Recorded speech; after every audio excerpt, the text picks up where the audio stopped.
other containers did you experiment with to sort of like shift the way people interact with each other, whether it's internally or like external people interacting with you? One of the ways is a while back. So in design, there are different communities that are interested in different things. So that's like Friends of Figma, Design Singapore Telegram group, and like really awesome communities. And when I mapped those out, we realized there were 29 different communities just within the UX experience design community group. 29 communities. That's a lot. And then it struck me that, yes, they're all within their own community boundaries, but nobody has drawn a boundary around the leaders of the communities themselves. So who are they as a group? And that's why I say, why don't we have a dinner? Let's invite all these community leaders, these people who birthed and are leading these communities, and let's talk. But what do we talk about? I'm not sure, but let's connect first and see what happens. That's another different way to draw a different circle. And so I love toying with different ways to draw different circles around different things. And as I'm listening to you describe it that way, what's coming up in my mind is a definition about leadership versus management that has really opened up a lot of curiosity in me. One of the best definitions I have heard.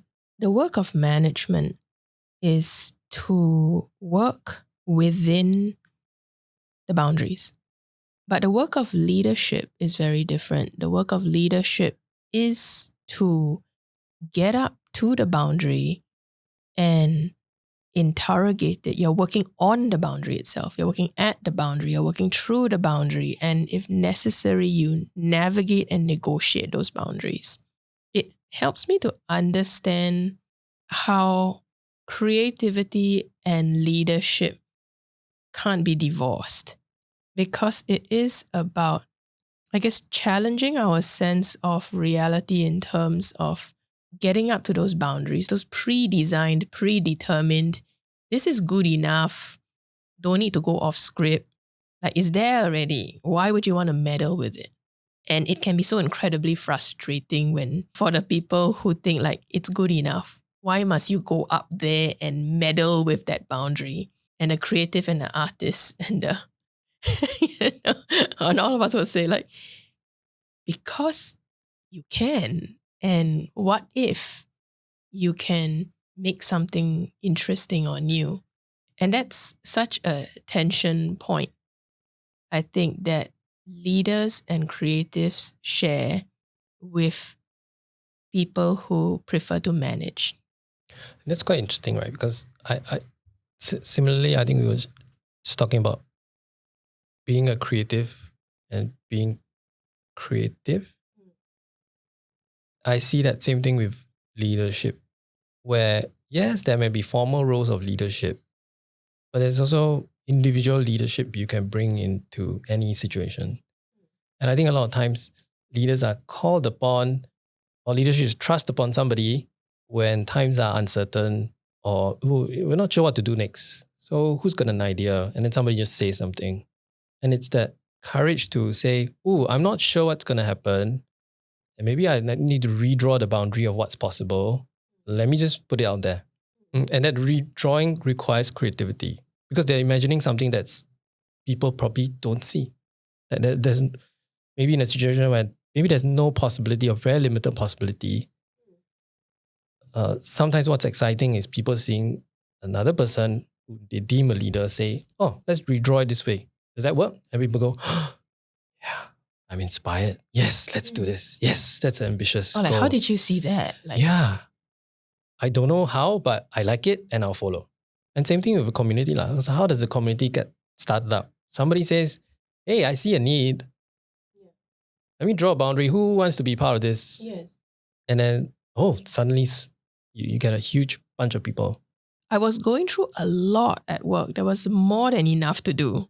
The last thing I needed was to add more things on top of my plate. And yet there was a part of me that felt I'm doing so much work that I need to have a Friday night group of people that I can just talk about interesting stuff with. I don't have that now. And I think that was like early on in the week. And I thought, you know what? Let me just put on Facebook, Friday night, I'm going to turn up. This is a Zoom link. And I happen to be reading like a Brene Brown book. If you're interested in it, just come on. And I don't care whether you're a stranger or not. Here's the Zoom link, and I'm completely open to whoever shows up. And what surprised me is for a good 8 weeks, people show up, people who I never met before. And it didn't matter to me whether it's 2 people or 10 people. And what I am thinking about is just that little leap of, I'm going to draw a circle and I'm going to see who steps in. And then let's see what happens. And 8 weeks later, let's erase the circle and it doesn't exist anymore. Yeah. Or even draw a half circle and see who else closes it for you. Yes. And I'm thinking about what is it about the creative part of me that thinks that's a good and fine idea to try out. Yeah. Because there are other parts of me that could have said, you don't need to do that. Why would you like to create more trouble for yourself? What if some weirdo turns up?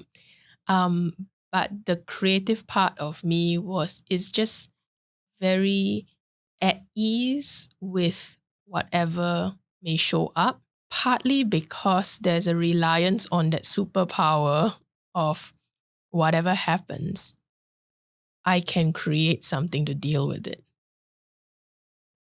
And also giving yourself space. Yeah, because if we live our scripted lives, there's no space for these kinds of things to happen. My own view is, the more space we give ourselves, the more we can access that kind of burning spark of creativity where, let's draw something and see if others want to draw with us.